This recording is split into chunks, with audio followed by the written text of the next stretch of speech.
Hola a todos, bienvenidos de nuevo. En este vídeo os voy a explicar cómo debemos de responder a las preguntas del segundo examen de agentes de Hacienda. En este examen tenemos que tener en cuenta tres cosas. Los supuestos son muy largos, por lo tanto no nos va a dar tiempo, o raramente nos dará tiempo a contestarlos todos. Por tanto, tenemos que ser concisos, tenemos que demostrar que dominamos el temario y tenemos que demostrar que sabemos estructurar las respuestas, ¿vale? No podemos dar respuestas incompletas, inconexas o que dificulten la corrección del tribunal.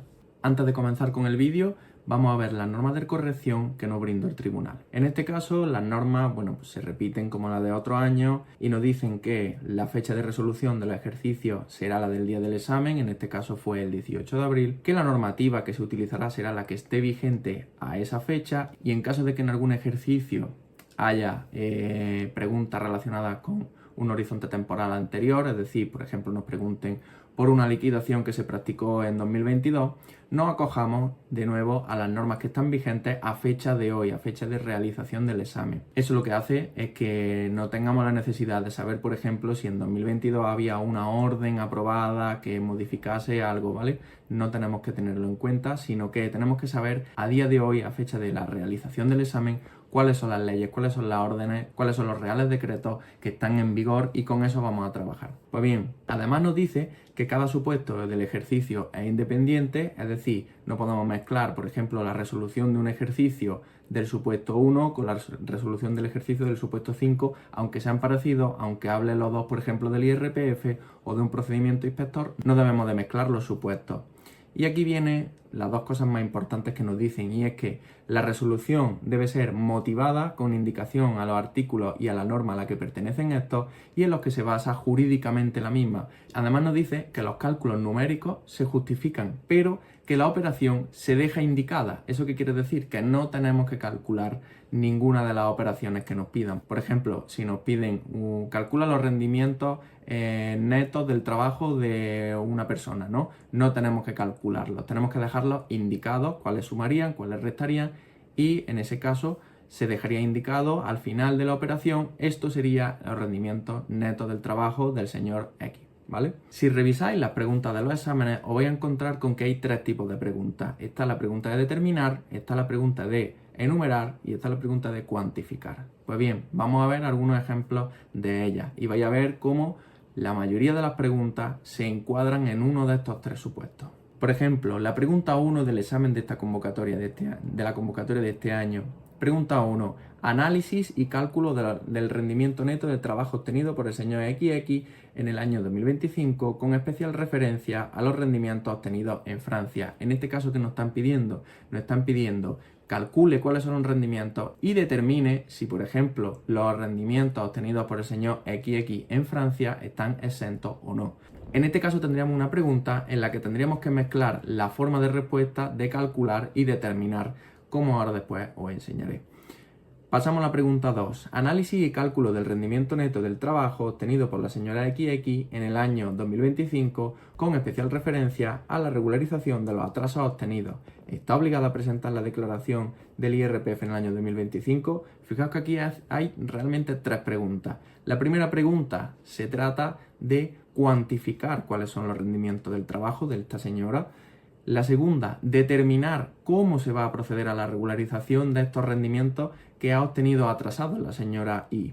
Y por otro lado, también hay otra pregunta que dice que determine si está obligada a presentar la declaración del IRPF de 2025. Como veis, llevamos dos preguntas y las dos se han encuadrado en la forma cuantifique y determine. Vamos con la pregunta 3. Análisis y cálculo de los distintos rendimientos y rentas derivados de la titularidad de sus bienes inmuebles en el año 2025. Análisis y cálculo de las rentas derivadas de las distintas transmisiones de bienes realizadas por el señor XX y por la señora Y en el año 2025. Y analizar los efectos fiscales derivados de la transmisión de la vivienda habitual y posterior adquisición de una nueva. Bien, estamos de nuevo ante el mismo tipo de pregunta. Cuantifique cuál es el rendimiento de la renta derivada de la titularidad de sus bienes, cuantifique cuáles son las rentas derivadas de las distintas transmisiones realizadas por el señor Y por la señora X y determine, en este caso, los efectos fiscales derivados de la transmisión de la vivienda habitual y posterior adquisición de una nueva. En este caso nos pide que determine los efectos fiscales derivados de la transmisión de la vivienda habitual y posterior adquisición de una nueva, ¿vale? Vamos a ver más ejemplos.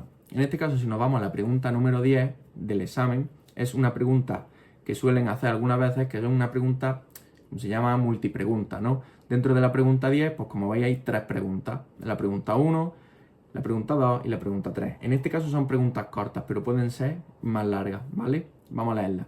En relación con la solicitud de ampliación del alcance que quiere formular el contribuyente, señale procedencia de la solicitud en relación con la extensión del alcance del procedimiento de parcial a general en caso del impuesto a sociedades del ejercicio 2023 y respecto a la inclusión en dicho procedimiento con carácter general del impuesto sobre el valor añadido del primer trimestre, segundo, tercero y cuarto de 2023. En este caso lo que nos está diciendo es determine la procedencia de la solicitud en relación con la extensión. Aquí tenemos que determinar si esa solicitud es correcta, se realiza en plazo o si lo que solicita el contribuyente es posible. Continuamos con la segunda. 2. Plazo para efectuar la solicitud del puente SL. De nuevo, determine cuál es el plazo para efectuar la solicitud del puente. Y la tercera, plazo para resolver por parte de la Administración tributaria y efectos del incumplimiento del plazo de resolución. De nuevo, determine cuál es el plazo para resolver por parte de la Administración tributaria. Como veis, la mayoría de las preguntas siempre siguen una misma estructura, siempre son determine, cuantifique, enumere, como vamos a ver ahora. En la pregunta 11, señale el plazo de duración de la actuación inspectora que se habrá indicado a el puente y en la comunicación de inicio de actuaciones notificadas, Pues, de nuevo, señale el plazo, pues es lo mismo que decir determine el plazo, lo mismo. Y la pregunta 20, enumerar los motivos de oposición contra la providencia de apremio que son incluidos en la Ley 58/2003 del 28 de diciembre general tributaria. Aquí nos encontramos con una pregunta del tipo enumere cuáles son los motivos de oposición contra la providencia de apremio. Esta es una pregunta de un carácter teórico, ¿vale? Es teórica, tienes que hacer memoria e irte al artículo de la Ley General Tributaria en la que se enumeran cuáles son los motivos de oposición contra la providencia de apremio. Pues bien, vamos a ver de uno en uno cómo se debe de contestar a estos 3 tipos de preguntas. Vamos a empezar por la pregunta clásica, ¿vale? La pregunta que siempre hacen, que es la de determine. Cuando nos enfrentemos ante este tipo de preguntas, la pregunta determine, tenemos que comenzar planteándonos en nuestra cabeza que tenemos que utilizar 3 niveles de justificación. En el primer nivel de justificación, que esto me lo enseñó mi preparador, nos tenemos que situar, ¿vale? Nosotros tenemos que decir si sí, si no, si tenemos que decir el plazo, si lo pide, o la naturaleza, por ejemplo, del rendimiento. Tenemos que posicionarnos, ¿vale? Y una vez que nos hemos posicionado, decimos en qué nos basamos, en qué artículo, en qué precepto legislativo nos basamos. Y luego tenemos que decir dado que, debido que, y explicar por qué estamos tomando esa decisión. Si utilizamos estos 3 niveles de justificación, nuestras respuestas van a ser ordenadas, se van a ver de forma sencilla. Cuando el tribunal lea la respuesta va a saber directamente nuestro posicionamiento, si sabemos encuadrarlo legislativamente y si por otro lado somos capaces de decir por qué nos estamos encuadrando en ese sitio, ¿vale? Pues bien, os pongo un ejemplo y esto está sacado directamente del examen de nuevo. No es la pregunta que venía en el examen, pero es un ejemplo de un tipo de preguntas que nos podrían realizar.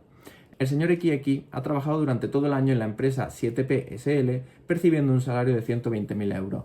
No obstante, durante los meses de septiembre y octubre de 2025 ha trabajado en París para una sucursal de una empresa situada en Francia para realizar un estudio de viabilidad relacionado con la misma, recibiendo además específicamente por estos trabajos la cantidad de 25.000 euros. Vale, aquí tenemos el enunciado, ¿vale? En base a esto nos van a realizar la siguiente pregunta. ¿Estaría esta renta obtenida en Francia exenta? Primer nivel de justificación. Sí, ya nos posicionamos, es exenta.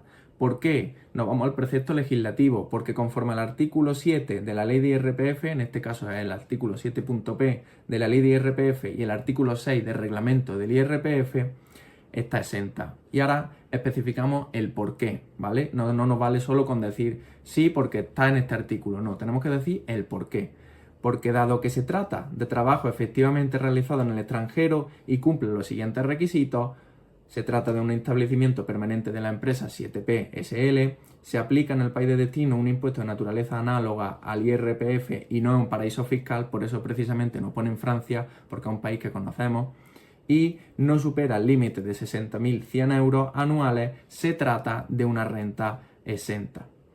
Pues bien, ¿cómo quedaría la contestación a esta pregunta en el examen? De la siguiente forma. Podemos incluso, si vamos con prisa, quedarnos solo con lo que está en negrita, ¿vale? Porque las otras palabras son más prescindibles. ¿Estaría esta renta obtenida en Francia exenta? Yo siempre cuando contestaba las preguntas del examen, arriba ponía abreviatura, porque conforme iba poniendo la abreviatura te la sabes de memoria, pero tú ya vas pensando y vas planificando cómo vas a contestar la pregunta. En ese caso yo siempre ponía arriba, en la parte de arriba del folio, las abreviaturas que iba a utilizar, en este caso LIRPF, de la ley del IRPF, y el reglamento del IRPF. Y contestaba la pregunta si, conforme el artículo 7.p de la ley del IRPF y el artículo 6 del reglamento del IRPF, se trata de trabajo efectivamente realizado en el extranjero y cumple que, y pone una rayita, se trata de un establecimiento permanente de la empresa 7P SL. Otra rayita, se aplica en el país de destino el impuesto de naturaleza análoga al IRPF y no es un paraíso fiscal. Y otra rayita, no supera 60.100 euros. Con todo y con eso ya estaría la pregunta-respuesta. Te has posicionado, has explicado en qué precepto legislativo te basas y has explicado por qué estás eligiendo ese precepto legislativo. Bien, vamos a ver cómo justificaríamos ahora una pregunta totalmente teórica. Esta es muy sencilla de justificar porque te tienes que posicionar a la hora de elegir el artículo que vas a utilizar para contestar la pregunta. En este caso, como hemos visto anteriormente, enumerar los motivos de oposición contra la providencia de apremio que son incluidos en la Ley General Tributaria. Vale, dos niveles de respuesta. Primero, vamos a decir conforme a qué precepto legislativo nos estamos posicionando o dónde se encuentran los motivos de oposición contra la providencia de apremio. En este caso, conforme al artículo 167.3 de la Ley General Tributaria, los motivos de oposición contra la providencia de apremio son los siguientes: la extinción total de la deuda o prescripción del derecho a exigir el pago, la solicitud de aplazamiento, fraccionamiento o compensación en periodo voluntario y otras causas de suspensión del procedimiento de recaudación, la falta de notificación de la liquidación, la anulación de la liquidación y un error u omisión en el contenido de la providencia de apremio que impida la identificación del deudor o de la deuda apremiada. Yo me acuerdo que esta pregunta la respondí y fue de las más cortas que tardé en responderla porque me lo sabía de memoria este artículo, porque justo lo había mirado la noche de antes. Pues nada, pone conforme a la ley tal y lo explica. Y esta sería la forma en la que quedaría respuesta en nuestra hoja de respuesta esta pregunta. Abreviatura LGT / Ley 58/2003, General Tributaria, y ponemos lo que hemos comentado anteriormente. Al final, estas preguntas lo que quieren es que demuestres si te has leído directamente el artículo, sabes expresar directamente el artículo, sabes poner directamente el artículo. Por eso van a cosas concretas y a cosas cortas, para que los enumeres directamente como viene en el BOE. Eso te va a dar un plus a la hora de que el examinador mire esa pregunta.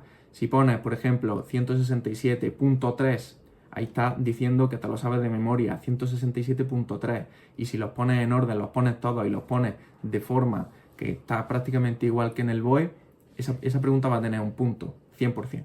Y ahora vamos a ver cómo se respondería a las preguntas que se basan en cuantificar algo, ¿vale? Esas son como las primeras que hemos visto. Análisis y cálculo de rendimiento neto del trabajo obtenido por el señor XX, con especial referencia a los rendimientos obtenidos en Francia.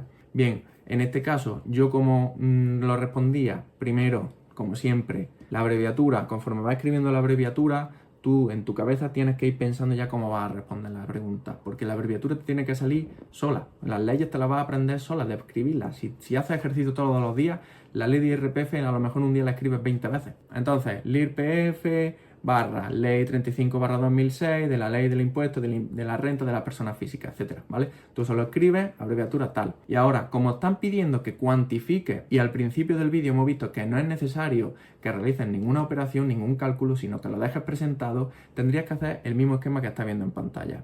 En este caso, sueldo y salario y poner el precepto legislativo, sueldo y salario, artículo 17.1.a de la ley del IRPF. Prestación por desempleo, artículo 17.1.b de la ley del IRPF. Cotización a la seguridad social, en este caso lo pones restando o lo puedes poner entre paréntesis, y artículo 19.2a de la ley de IRPF.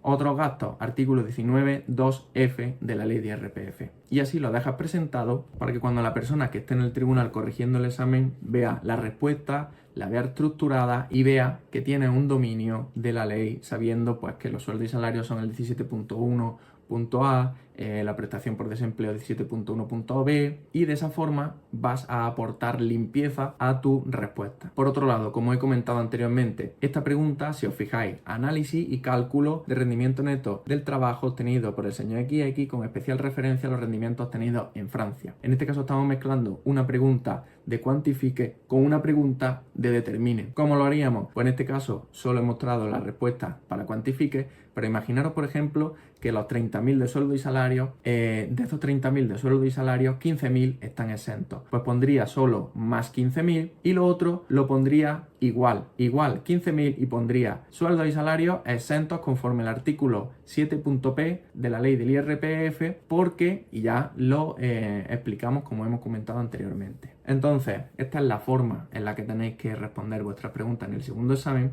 Así que si os gustan este tipo de vídeos, no dudéis en suscribiros y comentadme cómo vosotros respondéis a las preguntas de los exámenes, si tenéis una forma distinta, si tenéis una forma menos elaborada, una forma para abreviar las preguntas. Comentádmelo y lo hablamos, ¿vale? Un saludo. Chao.